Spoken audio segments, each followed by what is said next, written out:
sur Tamazight.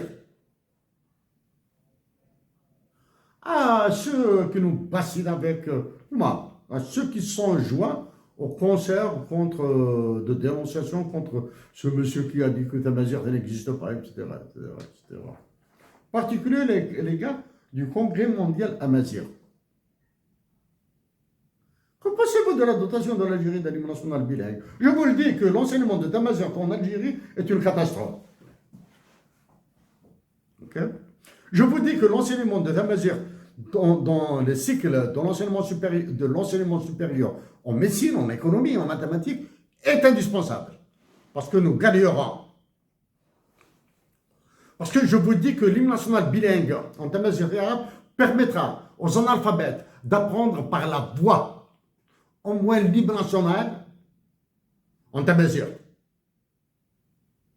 Comme c'est un analphabète et illettré, je dis avec beaucoup de déférence, apprennent les chansons de Lounas Matoub. Oui, tiens, que pensez-vous de la dotation de l'Algérie de l'hymne national bilingue? Okay. Tamazight a été victime d'une manipulation, y compris de la vôtre. En parlant du Congrès mondial Amazigh, bon, je sais que les hommes changent. Je sais que les conditions historiques changent. L'un des meilleurs conclaves de la coordination intercommunale de la wilaya de Béjaïa durant le massacre de Kabylie des années 2001, 2002, 2003, c'était à Boujlil, dans mon village. Boujlil. La présidence de ce conclave de la CICB à Boujlil, la présidence, je dis bien la présidence,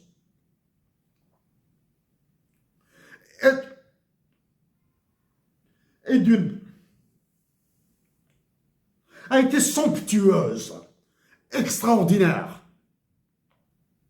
de par la hauteur, la qualité et la conduite des débats. Ils étaient tendus. Okay? Le conclave a duré toute la nuit.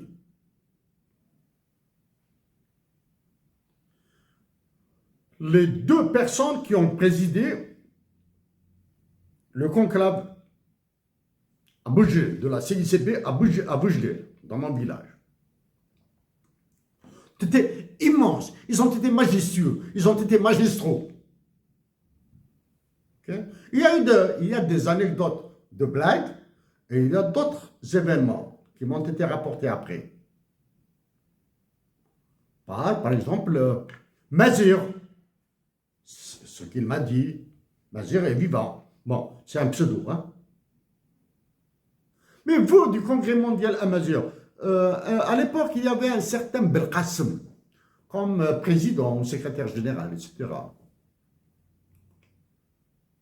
Je vous ai invité à parler avec moi en aparté. Nous avons parlé en aparté de 10h du soir, 11h du soir, etc. En aparté sur la question Amazigh dans le mouvement révolutionnaire qui était né en Kabylie. Je vous ai dit, évitez de perturber le conclave. C'est moi.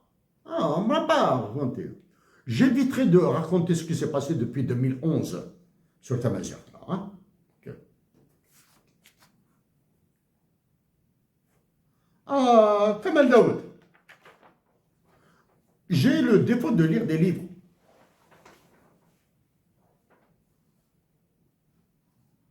J'ai le défaut de lire des livres. Je vous lis quelques passages. Il manque quelques phrases.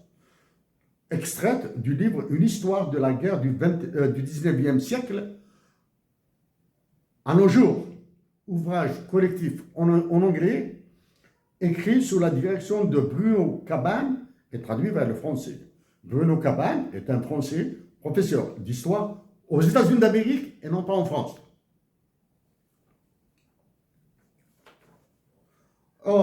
Je vois la télévision algérienne qui a balancé ce matin une connerie.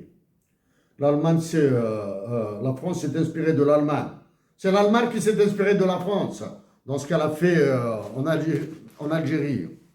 L'Allemagne a copié ce qu'a fait la France en Algérie. La Première Guerre mondiale a commencé en 1914. La France était présente, elle avait une expérience de combien? De 84 ans en Algérie, de massacre en Algérie. L'Algérie a été colonisée en 1830. La Première Guerre mondiale a commencé en 1914. Cela veut dire 84 ans d'expérience dans l'extermination de la nation algérienne. Bon. Caldwell s'inspirait des chefs militaires, comme le français Thomas Robert Bugeaud, qui avait fait usage d'une violence extrême en Algérie dans les années 1840.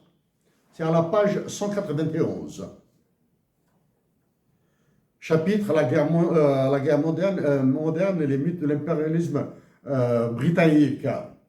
En France, la guerre d'Algérie mobilisa encore 1,2 million d'appelés entre 1952 et 1954 et 1962. C'est à la page 266. Je répète, en France, la guerre d'Algérie mobilisa encore 1,2 million d'appelés entre 1954 et 1962. C'est à la page 266. Kamel Daoud, si chacun de ces appelés avait tué en moyenne un Algérien, si chacun de ces 1,2 million d'appelés français avait tué un Algérien, ça veut dire que le nombre de victimes est de 1,2 million. Ok? En Algérie. Quelques minutes auparavant, je vous ai montré ce qu'avait dit Mme Nassima Hablal, une révolutionnaire paix à son âme, sur la mère de Ban Ramadan qui est tombée en syncope et paralysée quand elle a vu son fils. Est-ce que la mère de Ban Ramadan est une victime de l'armée française ou non? Aux colonies, chapitre, dans le même livre, chapitre qui s'appelle Aux colonies, la guerre ensauvagée, expérience de la guerre, chapitre écrit par Raphaël Branche. L'arme de la faim a aussi été notoirement utilisée pour maintenir le joug colonial et écraser des rébellions en Algérie à la fin du 19e siècle. Page 552, donc chapitre l'arme de la faim. La seule femme dont le viol a été rendu public est Jamila Boupacha. Cette jeune militante du FLN de 21 ans avait déposé une bombe dans une brasserie d'Alger en 1959. Arrêtée, elle est torturée, violée par des militaires français. Page 595, le viol, une arme de guerre, Raphaël Branche. Parler de la révolution algérienne. Kamel Daoud, vous vous prenez pour qui là? Même pas une bille. Vous n'êtes pas. Soit vous, ou bien le militaire qui vous accompagne là. Comment il s'appelle là? Yasmina Khadra. Faut que j'arrête. Donc c'est depuis 2011 que je travaille en détail sur l'Algérie.